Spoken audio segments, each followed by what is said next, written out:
세상에 떠도는 기묘한 괴담들. 첫 번째 이야기. 서울 독산동으로 가족들이 이사가서 실제로 겪었던 실화괴담. 우리 가족은 서울 독산동으로 이사를 했어. 이사라고 해도 기분이 좋을 수는 없었어. 아버지가 보증을 섰다가 일이 잘못되는 바람에 우리가 피해를 입고, 원래 살던 집이 압류당했거든. 어쩔 수 없이 적은 돈으로 월세 집으로 이사를 가게 된 거였어. 새 집은 생각보다 나쁘지 않았어. 예전 집보다는 작았지만 그 돈에 비하면 꽤 큰 편이었지. 방이 3개나 있어서 여동생과 나는 각자 방을 쓸 수 있었어. 이 근방에서 가장 싼 집이었으니 운이 좋다고 생각했지.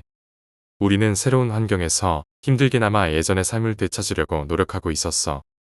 이사한 지 2주쯤 지났을 때 어머니와 아버지가 나눈 대화를 들었어. 어머니가 동네 아주머니에게 들은 이야기인데 이 집에서 사람이 죽었다는 거였어. 듣고 나니 섬뜩했지만 이미 만족하며 살고 있었고, 다시 이사하고 전학 가는 것도 싫었기에 크게 신경 쓰지 않기로 했어. 그날 밤 나는 이상한 꿈을 꾸었어. 기묘하고 징그러운 꿈이었지. 여동생과 이야기를 나누고 있었는데 여동생의 입에 머리카락 몇 가닥이 삐져나와 있었어. 이야기를 할 때마다 머리카락이 조금씩 더 나오는 거야. 나는 여동생과 더 대화하면 안 될 것 같아서 멈췄고 그 순간 잠에서 깼어. 시간은 새벽 5시였어. 꿈이 기분 나빠서 쉽게 잊히지 않았지만 문제될 건 없다고 생각했어. 며칠 뒤 똑같은 꿈을 다시 꾸었어. 이번에는 여동생의 입에서 머리카락이 더 많이 보였어. 나는 여동생과의 대화보다 그 머리카락을 어떻게 해야 할지 고민하고 있었지. 아침이 되어 거실로 나가보니 여동생이 마침 밖에 나가려던 참이었어. 꿈 이야기를 해줄까 하다가 그만뒀어. 며칠 후 또다시 같은 꿈을 꾸었어. 이번에는 여동생의 입에서 머리카락이 점점 더 길게 나왔어. 참지 못하고 머리카락을 당겼지. 그 순간 여동생의 입이 찢어지며 창백한 여자의 얼굴이 드러났어. 그 여자는 뻥 뚫린 눈으로 나를 노려보았어. 너무 놀라서 소리치며 머리카락을 더 세게 당겼어. 그러자 여자는 이 세상 것이 아닌 듯한 목소리로 비명을 질렀고, 나는 그 순간 잠에서 깨어났어. 시간은 새벽 4시였어. 이건 뭔가 이상하다는 생각이 들었고 여동생이 잘 자고 있는지 확인하고 싶었어. 평소에는 동생의 방에 들어갈 일이 없었지만 그때만큼은 확인이 필요했지. 조용히 방문을 열었어. 여동생은 세상 모르고 엎드린 채 자고 있었어. 그 모습을 보고 안심하며 문을 닫고 나가려던 순간 등 뒤에서 섬뜩한 시선이 느껴졌어. 이상한 기분이 들어 고개를 확 돌려봤지. 엎드려 자던 여동생의 머리가 180도로 꺾여 나를 바라보고 있었어. 그 얼굴은 꿈에서 봤던 창백한 여자의 얼굴이었어. 눈알은 없었지만 분명히 나를 노려보고 있었어. 나는 공포에 질려 그 자리에서 꼼짝할 수 없었어. 그 얼굴은 천천히 사라졌고 한참 뒤에야 정신을 차릴 수 있었어. 나는 여동생에게 달려가 어깨를 흔들며 깨웠어. 그리고 부모님도 깨워서 여동생이 이상하다고, 귀신이 나왔다며 울부짖었어. 그 이후로 여동생에게는 별일이 없었고 그 꿈도 더 이상 꾸지 않았어. 며칠 뒤 어머니가 동네 아주머니에게 들은 이야기를 자세히 해주셨어. 이 집에는 모녀가 살고 있었는데 딸이 교통사고로 죽고 엄마가 미쳐버렸다고 했어. 정신이 나간 그 여자는 아무거나 주워 먹으며 집 밖으로 잘 나오지 않았대. 동네 주민들은 안타까워하며 그녀를 지켜보았지만 어느 날부터 보이지 않더니 집에서 썩는 냄새가 심하게 나 경찰이 출동했어. 결국 여자는 집에서 죽은 채 발견되었지. 시신은 심하게 부패한 상태였고 죽는 순간까지도 뭔가를 먹고 있었대. 그게 바로 자신의 머리카락이었고 머리카락이 기도를 막아 질식사했다고 했어. 그 이후로 이 집에 이사 온 가족들 중 여자아이들이 죽을 고비를 넘긴 적이 많았대. 그리고 결국 우리 가족이 그 집으로 이사 온 거였어. 우리는 어떻게든 돈을 모아 그 집에서 나왔고 지금은 별일 없이 잘 지내고 있어. 하지만 그때 일을 생각하면 여전히 소름이 끼쳐. 두 번째 이야기. 군용 나이프와 고양이 시체. 이건 작년에 내가 제대한 직후의 이야기다. 복학을 2달 앞둔 나는 학원 다니기도 귀찮아서 백수처럼 놀고 있었다. 밤새 컴퓨터를 하고 오후에 일어나 TV를 보다 해가 지면 친구들과 놀러 나가는 한심한 일상을 반복하고 있었다. 그러던 어느 날이었다. 전날 늦게까지 술을 마시고 뻗어 있다가 늦게 일어났는데 숙취 때문인지 머리가 울리고 침대에 멍하니 누워 있었다. 그때였다. 발소리가 들리기 시작했다. 내가 사는 집은 상가주택이었는데 4층까지는 사무실이고 5층에 우리 집만 있는 구조였다. 건물 천장이 높고 복도와 바닥이 대리석으로 되어 있어서 3층부터 누가 올라오면 발소리가 잘 들렸다. 그날은 어린이날이라 사무실 사람들은 출근하지 않았고 부모님은 맞벌이 하셔서 이 시간에 올 리 없었다. 발소리는 뚜벅뚜벅 3층, 4층을 지나 5층까지 올라왔다. 누구세요? 택배 왔습니다. 아무 생각 없이 문을 열려던 순간 이상한 생각이 들었다. 부모님은 택배를 집에서 받지 않으셨고 나도 최근에 주문한 건 이미 도착한 모자뿐이었다. 그제야 나는 인터폰을 확인했다. 새로 단 인터폰은 화질이 좋아 택배 회사 유니폼을 입은 사람이 작은 상자를 들고 있는 모습이 또렷하게 보였다. 이상하네. 택배 올 일이 없는데 잘못 찾아오신 거 아니에요? 그 남자는 카메라 쪽을 보며 택배 상자를 들어 보여주었다. 나오셔서 수령하시고 사인해주세요. 상자에 내 이름이 적혀 있었다. 내가 잊고 주문한 것이 있나 싶어 택배 상자를 유심히 살폈다. 그런데 이상하게 불길한 느낌이 들었다. 군대에 있을 때 인터넷에서 보던 흉흉한 사건들이 떠올랐다. 아저씨, 제가 샤워 중이라 옷 좀 입을게요. 잠시만 기다려주세요. 그렇게 말한 뒤 안방 창문을 조심스레 열어 건물 밖을 살폈다. 하지만 주변에 택배 트럭은 보이지 않았다. 확신이 들었다. 강도다. 이제 어떻게 해야 할지 머리를 굴렸다. 며칠 전에 이사 갔는데 잘못 오신 것 같아요. 그 남자는 믿지 않는 듯 짜증을 내며 물었다.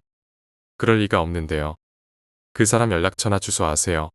아무튼 문 좀 열어주시죠. 나는 당황해 목소리가 떨리기 시작했다. 그냥 돌아가세요. 지금 좀 바빠요. 그러자 남자는 현관 카메라 쪽으로 다가와 기분 나쁜 웃음을 지으며 말했다. 근데 이 택배에 뭐가 들었는지 궁금하지 않아요? 보여드릴까요? 그는 갑자기 허리춤에서 군용 나이프를 꺼내더니 상자를 뜯기 시작했다. 그리고 카메라 앞에 상자를 들이밀었다. 상자 안에는 칼로 난도질당한 고양이 시체가 들어있었다. 머리는 반쯤 잘려 너덜너덜했고 눈알이 튀어나와 있었다. 23살의 군대를 다녀온 나조차 어린아이 장난감을 보여주듯 실실 웃는 그의 모습에 넋이 나갔다.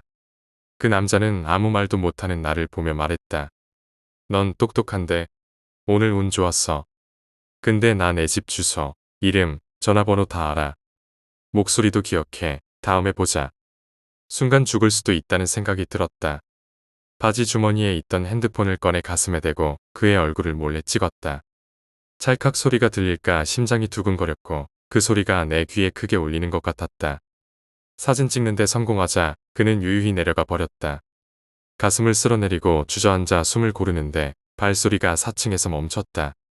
3층으로 내려가는 소리가 들리지 않았다는 건 아직 그가 건물 안에 있을 가능성이 있었다. 차마 문을 열 수 없어서 창밖을 내다보며 10분을 기다렸지만 아무도 나오지 않았다. 부모님께 전화를 걸어 수상한 사람이 있다고 말하며 내가 안전하다고 할 때까지 오지 말라고 당부했다. 곧바로 경찰에 신고했고 15분쯤 지나 경찰이 도착했다.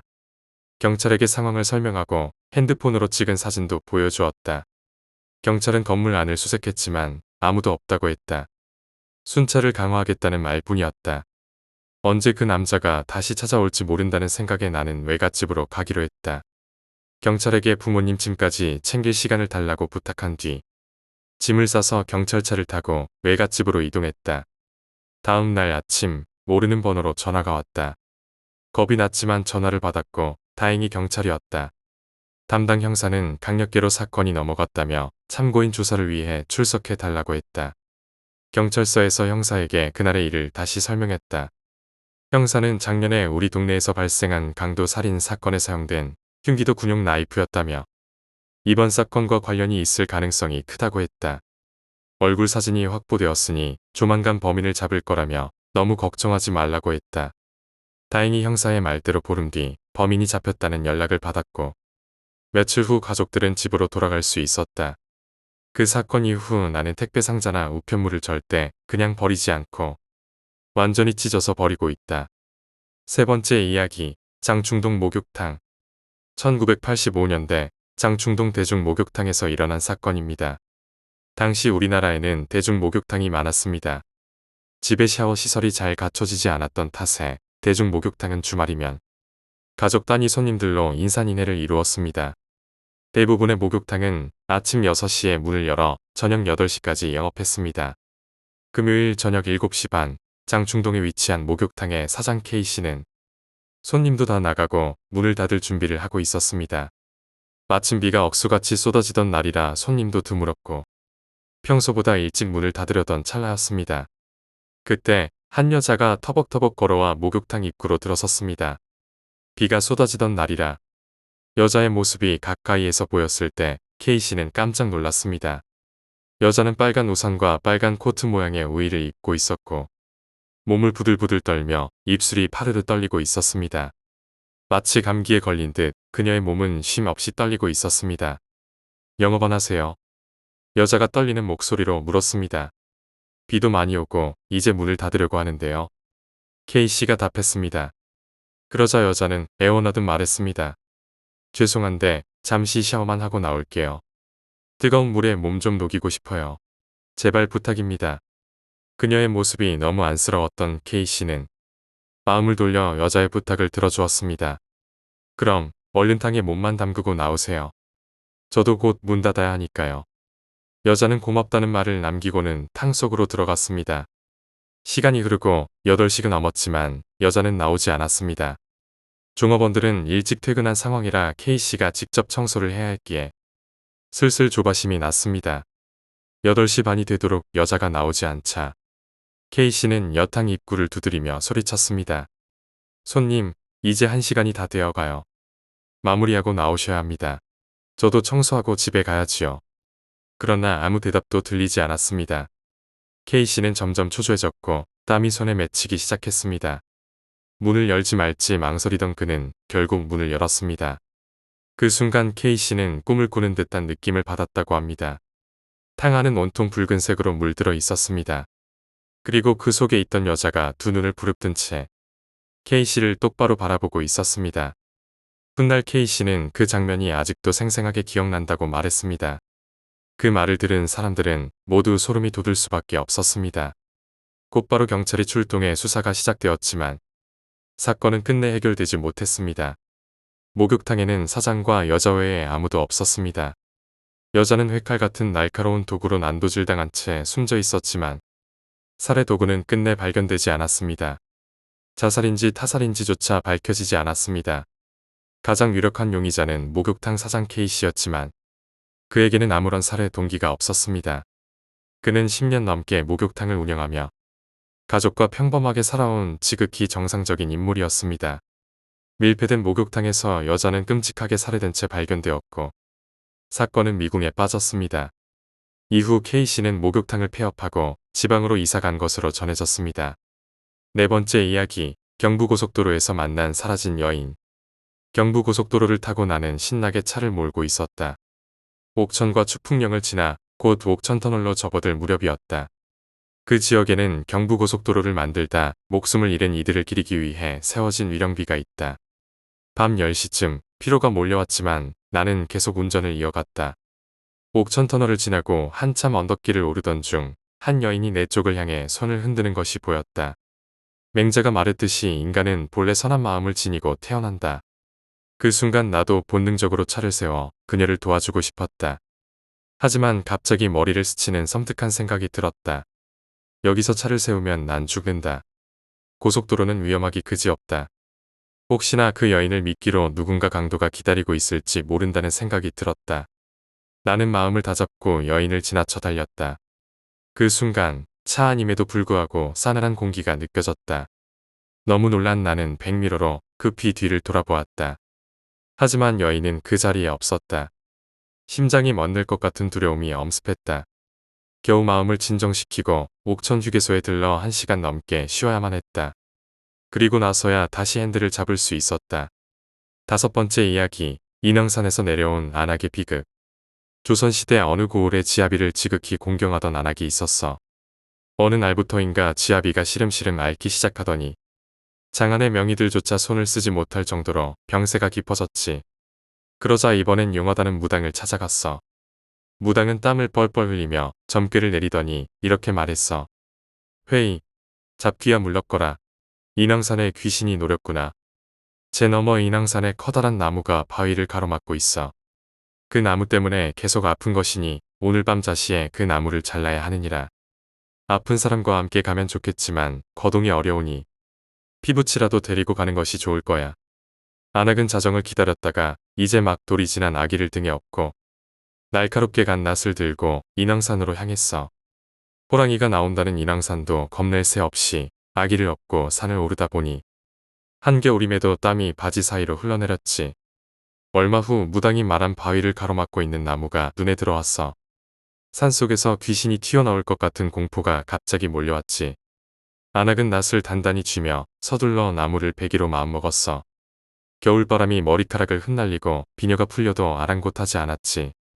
어서 이 일을 끝내고 집으로 돌아가야겠다는 생각에 낫을 높이 쳐들어 나무를 내려치려는 순간이었어. 갑자기 무엇인가가 뒤에서 머리를 휙 낚아채는 느낌이 들었어.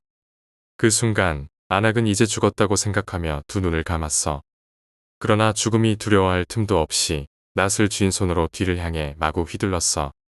무언가 자신을 잡아당기는 힘을 느끼며 잡기를 향해 끝까지 낫지를 했지. 안악은 마지막으로 나무를 단칼에 베어내고는 그대로 산을 뛰어 내려왔어. 온몸에 밀려온 공포와 긴장감 때문인지 아기를 업은 포대기까지 땀으로 흠뻑 젖은 듯 느껴졌지. 집에 도착해 안도의 한숨을 내쉬며 아기를 내려놓으려 포대기를 풀었어. 그런데 포대기 속에서 본 것은 목이 잘려나간 아기의 몸과 피로 물든 자신의 옷뿐이었어. 6번째 이야기, 늪의 저주. 우리 동네에 작은 늪이 하나 있는데 거기서는 20년 전에 끔찍한 사고가 있었어. 그때는 친구와 학교에서 돌아오던 길이었지. 장난치며 뛰어가던 친구가 그만 늪에 빠지고 말았어. 친구는 필사적으로 손을 내밀며 구해달라고 외쳤어. 하지만 그 손을 잡으면 나도 늪에 빠질 것 같다는 생각에 겁이 나서 어찌할 바를 몰랐지. 결국 어른들을 데리고 오겠다며 친구를 두고 도망치듯 뛰어가 버렸어. 뒤에서는 친구가 살려달라고 소리치던 목소리가 계속 울렸지만 나는 멈추지 않았어. 한참 후 어른들과 다시 늪으로 갔을 때 친구는 이미 죽어 있었어. 그리고 20년이 흘렀어. 나는 결혼해서 아내와 아이와 함께 행복한 가정을 꾸렸어. 그날은 아들의 생일이었어. 일찍 퇴근하고 싶었지만 거래처와의 약속 때문에 늦고 말았지. 케이크와 선물을 들고 서둘러 집으로 가고 있는데 늘 다니던 길이 공사 중이라 통행이 금지된 상태였어. 돌아가면 자정이 넘을 것 같았어. 아들에게 실망을 주고 싶지 않았지. 결국 평소 다니지 않던 지름길로 가기로 했어. 하지만 그 길에는 20년 전 친구가 죽은 그 늪이 있었어. 그 길을 지날 때마다 아직도 귀에 맴도는 것 같아. 도와줘. 도와줘. 20년이 지났지만 그 목소리가 떠오르면 여전히 머릿속이 하얘져. 하지만 오늘은 아들을 위해 그 길을 지나야만 했어. 늪 근처를 지나는데 누군가가 다급하게 외치는 소리가 들려왔어. 도와줘. 도와줘. 순간 20년 전의 기억이 떠올랐고 나는 그 늪을 보지 않으려고 애쓰며 온 힘을 다해 달렸어. 20년 전에도 그랬었지. 정신없이 달려 집에 도착했을 때 아들은 없었어. 애는 어디 갔어? 아내가 대답했어. 당신 마중 나간다고 아까 나갔는데 지름길로 가면 빨리 아빠를 볼 수 있다고 하더라고. 시간은 계속 흘렀지만 아들은 돌아오지 않았어. 밤새도록 아들을 찾아 헤맸지만 결국 찾을 수 없었지. 다음 날 아침 늪에서 아들의 시신이 발견됐어. 그제야 어제 내가 들었던 그 목소리가 누구의 것이었는지 알았어. 7번째 이야기, 떠도는 소문. 나는 솔직히 상상력이 풍부하고 감수성이 예민한 편이야. 실제로 존재하지 않는 것들도 자주 보고 존재하지만 보지 말아야 할 것들도 종종 보곤 해. 이런 것들이 가장 잘 보이는 장소를 꼽자면 육교 위, 어두운 국도변, 산속, 호숫가, 그리고 사연 많은 여자아이들이 모여있는 여자 기숙사겠지. 내가 본 것들은 정말 다양해. 신발장에 떨어져 있던 혀, 아래턱 없이 머리만 피투성이로 뛰어다니는 머리, 샴푸를 주우려고 고개를 숙였을 때 보였던 젖은 다리, 그리고 등을 돌린 채 10층 창문 밖에 떠있던 파란 머리핀의 여자 같은 것들 말이야. 물론 우리 기숙사 건물은 신축이었고 소문도 없는 깨끗한 곳이었어. 그럼에도 이런 괴이한 것들이 보이는 이유는 아마 여자 기숙사 앞에 파놓은 도랑 때문일 거라고 나는 혼자 추측해. 물과 여자는 묘하게 귀신과 잘 어울리는 조합이더라고. 실제로 우리 기숙사에서 있었던 사건 때문에 6층 여학생 2명이 기숙사를 떠났던 일이 있었어. 그 일이 벌어진 그날 밤, 나와 내 친구는 잠을 이루지 못하고 누워 있다가 갑자기 들려온 찢어지는 비명소리와 물건이 넘어지는 소리에 놀라 벌떡 일어났어. 떠도는 소문을 종합해보면 그날 새벽 6층에 여학생 둘이 샤워를 하고 있었대. 따뜻한 물이 나오지 않는 시간이라 서늘한 물로 급히 몸을 씻고 있었는데 어디선가 이상한 소리가 들리기 시작한 거야. 둘은 소리의 근원을 찾기 위해 물을 끄고 주변을 살펴봤지만 샤워실엔 그들밖에 없었대. 그런데도 철벅거리는 소리는 계속 들려왔고 그녀들이 맞은편 샤워기 쪽을 확인하는 순간 샤워실 바닥을 기어오르던 여자를 발견한 거야. 그 여자는 하반신이 없는 상태로 두 팔을 이용해 기어오고 있었어. 또 다른 이야기에 따르면 그 여자가 허리부터 바닥에서 미끄러져 나와 스르륵 다가왔다고도 해. 진실이 무엇이든 여학생 중 한 명은 그 자리에서 쓰러졌고 다른 한 명은 비명을 지르며 샤워실을 뛰쳐나왔어. 둘은 공포에 질려 결국 기숙사를 떠났고 그 이후로 기숙사 샤워실엔 어지간한 담력 없이는 혼자 들어가 씻기 힘든 장소가 되어버렸지. 8번째 이야기, 성동구에서 만난 정체불명의 새벽 방문자. 청주에서 학교를 졸업하고 직장을 얻은 후 신임운동 고모 집에서 2달간 지내게 되었어. 하지만 직장이 멀어져서 서울 성동구에 있는 친구네 집에서 한 달 월세 30만 원을 내며 살았지. 그러다가 또 근무지가 바뀌는 바람에 성남에 집을 얻어 이사 준비를 하고 있었어. 방을 빼기 일주일 전쯤이었고 그때가 1998년 1월 말이었어. 추운 겨울이었던 것만 기억나. 퇴근 후 집에 와서 쉬고 있는데 그 집에 새들어 사는 아주머니가 전기세를 받으러 오셨어. 그런데 TV가 없던 나에게 TV 수신료 2,500원을 내라고 하는 거야. 나는 TV도 없는데 그걸 꼭 내야 하나요? 라고 물었지만 아주머니는 짜증 섞인 목소리로 다 내야 한다고 했어. 불쾌했지만 어차피 얼마 안 살 거라 그냥 주고 넘겼어. 그날 저녁 짐을 모두 싸둔 상태에서 일찍 잠이 들었어. 그런데 새벽인지 밤인지 모를 시간에 갑자기 여자의 목소리가 들려왔어. 문 좀 열어주세요. 아주 가느다란 목소리였어. 나는 자다가 깨는 걸 싫어해서 그냥 무시하고 다시 잠들려 했어. 그런데 또 그 여자의 목소리가 계속 들렸어. 문 좀 열어주세요. 짜증이 나서 눈을 반쯤 뜨고 중얼거렸어. 그렇게 방문을 열고 이어서 거실 문까지 열어줬어. 그 순간엔 이상하게도 무섭다는 생각이 들지 않았어. 너무 추워서 움츠린 채 잠을 청하려고 했지만 도저히 잠들 수가 없었어. 눈을 떠보니 밖에는 눈이 오고 있었어. 그때 문득 깜짝 놀랐어. 방문도 열려 있고 거실 문까지 활짝 열려 있었던 거야. 생각해보니 아까 검은 치마와 검은 저고리를 입은 여자가 떠올랐어. 얼굴은 형체가 분명하지 않았지만 내가 방문을 열어줄 때 그 여자가 내 뒤를 따라온 건 확실히 기억나. 이사 날이 일주일 남아 있었지만 그 집에 더는 있을 수 없었어. 너무 무서워서 친구가 있는 삼본으로 가서 일주일 동안 버스를 타고 출퇴근했어. 그때의 공포가 얼마나 심했던지 지금 생각해도 몸이 떨릴 정도야. 9번째 이야기, 보이지 않는 그녀와의 동거. 회사에 A라는 사람이 있다. A는 옆자리에 앉아 있지만 업무적인 이야기를 제외하면 거의 말을 하지 않는다. 사내에도 특별히 친한 사람은 없는 것 같다. 어느 날 A가 나에게 말했다. 대리님, 제가 좋아하는 사람이 생겼는데 어떻게 하면 좋을까요?